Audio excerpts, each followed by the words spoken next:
আসসালামু আলাইকুম। আপনারা সবাই কেমন আছেন? আশা করি সবাই অনেক ভালো আছেন। আলহামদুলিল্লাহ আমরাও ভালো আছি।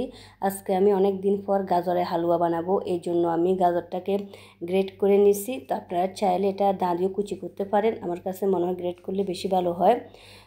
একদম পাতলা পাতলা করে মানে পাতলা পাতলা করে নিতে হয়।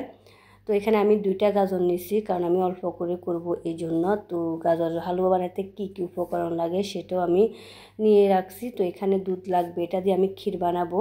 তো এখন আছে কর্নফ্লাওয়ার, আছে ঘি, আরও আছে চিনি, দুধ পাউডার, ওটা আমি নিতে ভুলে গেছি। তো এখন আমি পাতিল বসা দিয়েছি, পাতিলে ঘি দিয়ে দিচ্ছি। ঘিটা তো এখন আমি পরিমাণ মতো ঘি দিয়ে দিচ্ছি যতটুকু লাগবে। তো এখন আমি গাজরগুলো দিয়ে দিচ্ছি। গাজরগুলো এখন আমি ভালো করে ঘির মধ্যে নাড়াচাড়া করে একটু সফট করে নিব। আর গ্রেট করলে ভালো হয় কি, এটা সফট হতে টাইম বেশি লাগে না, কারণ গাজর তো সিদ্ধ হতে অনেক টাইম লাগে না, যেহেতু জিনিস না। তো এখন নাড়াচাড়া করে দিচ্ছি যাতে এটা একটু হালকা নরম হয়ে আসলে আমি পরিমাণ মতো চিনি দিয়ে দিব। তো এখন আমি চিনিটা দিয়ে দিচ্ছি, যতটুকু মিষ্টি খাবো ততটুকু দিয়ে দিচ্ছি। তো এখন আমি এখানে 2 চামচ না 1.5 চামচের মতো দিছি, চামচটা বড় দিয়ে এখন আমি একটু নেড়ে ছেড়ে দিব ভালো করে। তো নেড়ে ছেড়ে দেওয়ার পর একটু পর আমি এখানে দুধ পাউডার দিব, ওইটা দিলে বেশি ভালো হয়, মানে খেতে বেশি মজা লাগে। তো এখন আমি দুধ পাউডারও দিয়ে দিচ্ছি। আমার যেহেতু অল্প গাজরের জন্য আমি এখানে 2 চামচ দিচ্ছি।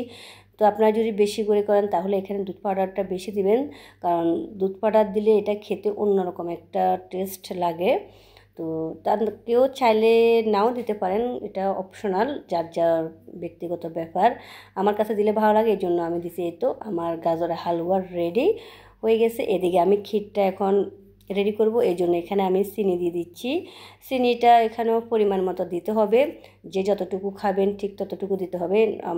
আমি অত বেশি চিনি পছন্দ করি না।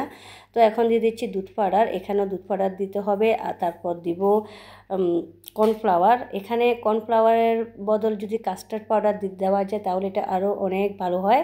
তো আমার কাছে যেহেতু কাস্টার্ড পাউডারটা এই মুহূর্তে নাই, এই জন্য আমি কর্নফ্লাওয়ার দিয়ে এটা করতেছি আর কি। আর কাস্টার্ড পাউডারটা দিলে এটা একদম ঘন হয়ে যায়, এটা কর্নফ্লাওয়ারে একটু পাতলা হয়, তারপরে অনেক মজা খেতে। তো এখন এটা আমি একটা বাটিতে এটা রেডি করে রাখছি। তো যখন আমার ক্ষীরটা হয়ে যাবে পরে আমি এটার উপরে দিয়ে দেবো। এই তো আমার ক্ষীরও প্রায় হয়ে আসছে, একদম ঘন।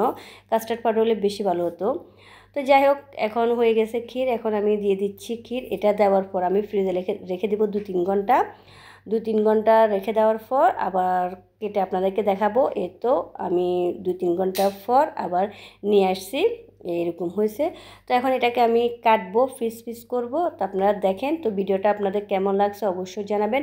ভালো লাগলে লাইক কমেন্ট শেয়ার করে দিবেন। আজকের মতো এ পর্যন্ত। সবাই ভালো থাকবেন, সুস্থ থাকবেন।